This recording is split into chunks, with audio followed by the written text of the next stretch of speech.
Voilà, cette vidéo est très dure à tourner pour moi car elle m'a beaucoup blessée. Donc je vais faire preuve de lucidité, de clarté par rapport à cette histoire. Donc c'est le cas numéro 2 où voilà, cette histoire est rattachée malgré elle au premier cas. C'est pour ça que voilà, j'en parle. Alors, elle est rattachée au premier cas à cause d'une femme qui ne m'a pas écoutée et qui s'acharne contre moi. Voilà, donc je voulais également tout d'abord me présenter, car vous me connaissez par rapport voilà, donc, à la chaîne YouTube, mais aussi, bien, je voulais parler aussi de mes animaux bien avant ceux que vous connaissez, parce que la chaîne YouTube n'existait pas encore. Donc voilà, moi, ce que je dis, je vais faire preuve de lucidité car voilà, je travaille au contact des gens et les gens ne s'intéressent plus. Ils sont plus comme avant, ils n'ont plus cette attention et font des déductions. Cela crée un climat malsain. Donc voilà, je m'adresse dans un premier temps à ceux qui portent un jugement, à ceux qui profitent d'un malheur pour se défouler, car mon histoire est un hommage aux cœurs brisés et aux personnes qui n'osent pas parler. Moi aussi, j'ai hésité avant de faire cette vidéo et j'ai mis du temps également à la tourner.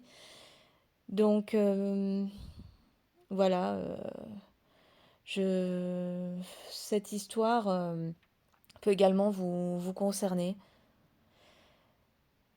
Donc je m'adresse à ceux qui possèdent des reptiles, des insectes, des amphibiens, des rongeurs. On les appelle les nacs. Donc tout comme les indésirables qui font partie des nacs et qui, comme moi, bien vous êtes incompris. Je parle des indésirables par rapport aux rats. Voilà, parce que j'en ai élevé également, j'en ai eu. Ça dérange. Donc j'ai envie de parler des artistes, peut-être des révolutionnaires, parce que voilà, je vous comprends. On vous dit marginal. Moi, je qualifie plutôt ce terme négatif, hein. Il peut être interprété de différentes manières. On peut l'entendre sous différents aspects. Euh, Moi, je voudrais parler donc des gens qui ne sont pas ouverts d'esprit, qui méprisent malgré eux, voilà, qui se moquent des personnes différentes, car eux sont dans un moule.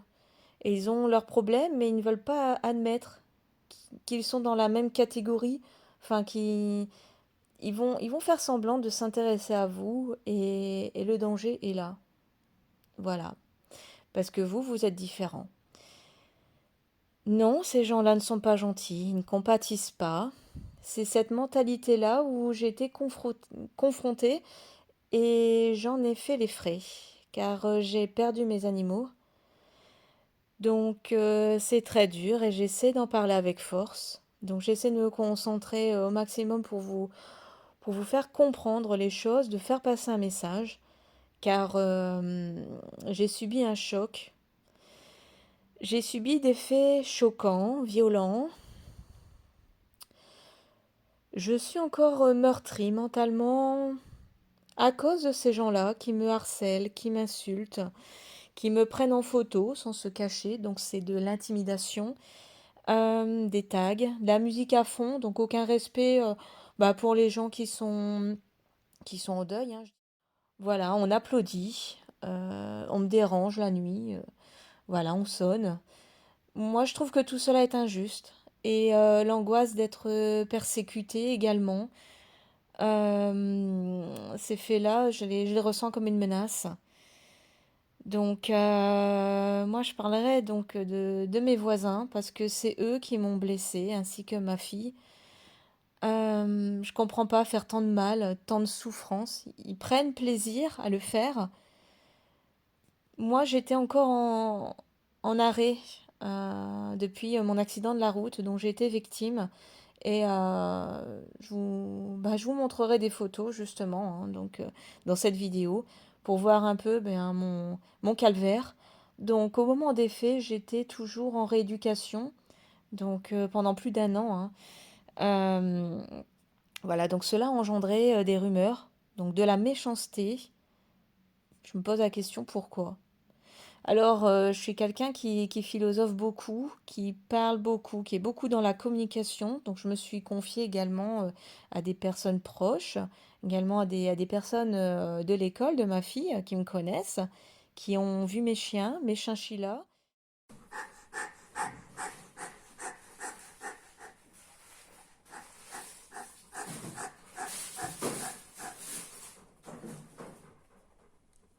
C'est quand t'as fait, t'as l'air comme ça, je sais pas quoi là.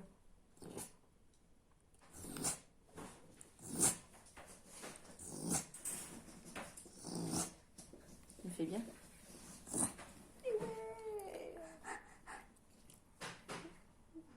Hey. Rottweiler. Rottweil. Tout est sec, je veux bien un Rottweiler.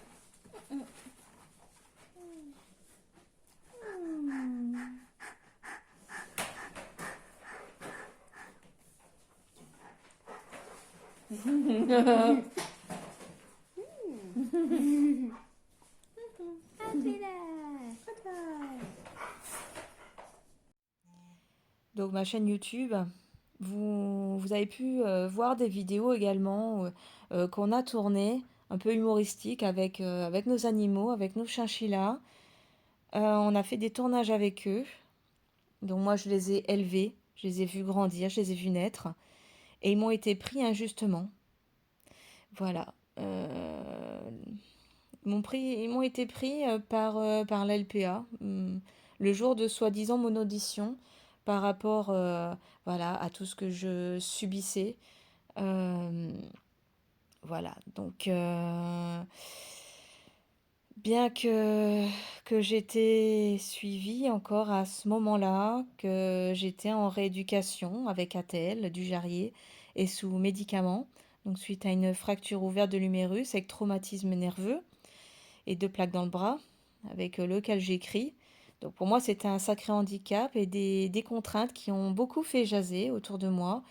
Donc des voisins qui sont pas innocents, mais je me demande, ils se vengent de quoi? Parce que dans l'histoire, j'ai failli perdre l'usage de mon bras et les voisins se sont montrés entre guillemets bienveillants, enfin un semblant, vu ce qu'ils ont fait. Euh, Ils m'ont demandé ce que j'avais. Une autre personne m'a dit qu'elle avait également des plaques et que mon bras serait plus fort. Bah non. Parce qu'encore aujourd'hui, non, c'est c'est difficile. Donc je sais pas, cette personne, elle devait avoir un traumatisme moins important que moi. Donc on s'est confié à moi, on m'a porté des livres. J'ai présenté aussi ben, mon chien, mon chat. Mes animaux étaient connus hein, dans la résidence, également ben, Améra, hein, donc auparavant. Voilà, donc. J'ai également mon ami, en fait, qui a été beaucoup présent pour moi. Euh, et lui, on le sollicitait aussi bah, pour des pannes de voiture, pour des conduites chez le docteur, des travaux. Dans une précédente vidéo, justement, qu'on a tournée chez le vétérinaire, c'était lors de la césarienne d'un de mes chinchillas. Donc le petit, en fait, il est né avec une tare. On me l'a présenté comme ça, car il est né handicapé d'une patte. Cela a nécessité son ablation. Donc, pour revenir également à des années encore auparavant où ma fille n'était pas encore née, j'élevais des lapins nains. Donc c'était une passion. J'avais 2 sœurs. Un jour, j'ai adopté un mâle. Et bah, pour l'une d'elles, justement, pour, je faisais un peu de l'élevage chez moi, mais c'était des lapins de race, hein. Il y a une des sœurs qui s'est montrée jalouse à un point où, lorsque je les ai fait sortir toutes les deux, elles couraient dans l'appartement. Bah, en fait, ça a été le combat de coq, donc des poils volés. Euh, Sauf que ben voilà, la porte était ouverte et ça donnait sur un balcon grillagé. Donc jusque-là, pour moi, il n'y avait pas de problème. Et ça s'est passé tellement vite qu'en fait, elles se sont poursuivies, elles sont sorties sur le balcon. Et Lila, la petite lapine naine blanche, euh, eh bien, en fait, elle est tombée à cause de sa sœur. Donc, moi, j'habitais au premier étage et bah, je l'ai vue tomber. Et bah, je me suis précipitée, je me suis penchée sur la barrière du balcon et je l'ai vue en bas dans la cour. Elle était sur ses pattes, elle était un peu sonnée. Donc, j'ai rangé tout de suite sa sœur, j'ai accouru vers Lila et je me suis approchée doucement. J'ai vu qu'il y avait du sang sur sa bouche. Alors, je l'ai pris délicatement et je suis montée voir un voisin. C'était un dimanche matin. Le voisin a cherché une clinique d'astreinte et m'a conduit. Voilà, donc j'habitais à Lille à ce moment-là. Donc le vétérinaire a fait une radio et m'a dit qu'elle était très chanceuse car elle n'avait rien de fracturé. Dans sa chute, elle a glissé sur le béton et cela lui a causé des lésions et les dents de devant étaient cassées. Donc je lui ai préparé des mixtures et surtout du critical care et elle a guéri. Voilà, donc les dents des lapins poussent très rapidement. Mais au moindre problème, voilà, je réagis et peu importe le prix, pour moi cela est secondaire. Et tout comme bien, mon chinchilla qui a subi une césarienne, ça a coûté quand même 400 euros l'intervention. Et ben voilà, comme je disais, ben, les NAC, ils sont fragiles. Les chinchillas sont très sensibles également, des intestins. Oh, il est beau mon chien. Olaf. Olaf. Olaf. Il va comment, Olaf? Il va comment? Olaf. Mmh. Il est beau mon Olaf. Hein. Oh, oui. Ah, il est beau Olaf. Oh ouais. Olaf. Olaf. Oh oui, il est beau. Par ici.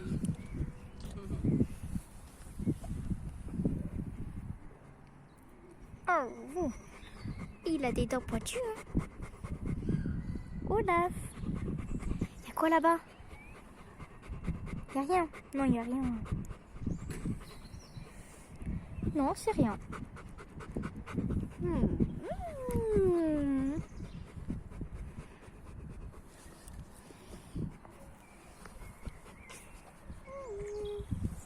Ouais, t'arrêtes pas de bouger, t'arrêtes pas de bouger. Je vais tomber moi. Photo, Ici. photo. Donc l'histoire tragique avec le chinchilla, le petit bébé, eh bien en fait, faut savoir que chez les proies, la maman préfère mettre un terme et tuer son petit. Et c'est ce qui lui est arrivé. Ça m'est déjà aussi arrivé avec des lapins qui sont nés et la maman, elle ressentait quelque chose, malgré le fait que j'avais acheté donc du lait en pharmacie pour essayer de le sauver. Il lui manquait l'amour de sa mère, il lui manquait la chaleur de la mère, même si je faisais tout mon possible. Et le petit, bah, effectivement, voilà, donc il est mort. Il faut savoir que voilà, donc les animaux, ils ressentent les choses aussi. Et peut-être qu'il était malade. Moi, dans tous les cas, je voulais dire que voilà, je parle aux animaux. J'apprends à ma fille donc la tolérance également, de ne pas les effrayer, voilà, de les respecter. Après, je connais également un gris du Gabon où j'ai beaucoup tourné des vidéos où on lui parle, on le caresse, parce que donc ce perroquet, en fait, voilà, il parle anglais, donc je trouvais ça très intéressant. Donc petite parenthèse aussi par rapport au cas numéro un, il faut savoir qu'il y a également la compétence territoriale. Donc c'est la raison pour laquelle voilà, ça a été classé sans suite parce que je n'ai pas pu me retourner contre cette personne. Parce que la compétence territoriale n'est pas celle où vous habitez, où vous êtes victime. Non, c'est par rapport voilà, donc à l'autre partie. Et donc en l'occurrence, là moi j'avais contacté un avocat et tout se faisait à distance. Donc c'était assez compliqué donc d'avoir un avocat en visio. Et, et voilà, donc c'était une petite parenthèse aussi, de faire très attention lorsque vous achetez un animal. euh, voilà, si c'est très loin ou si c'est à l'étranger, voilà, faites très attention également à ça. Donc les procédures sont longues car un chien n'est pas considéré comme un bien. Donc voilà, pendant que l'avocat faisait ses démarches, eh bien nous on cherchait toujours par rapport au projet eh bien un terrain. Donc on avait des pistes et voilà, on ne savait pas si on s'en allait récupérer Kung Fu. Dans tous les cas, voilà, c'était soit on le récupérait, soit on aurait pu obtenir un remboursement. Bon, nous, le but, bah, c'était de le récupérer, bien entendu, et puis bah, d'avoir plusieurs chiens pour les cours.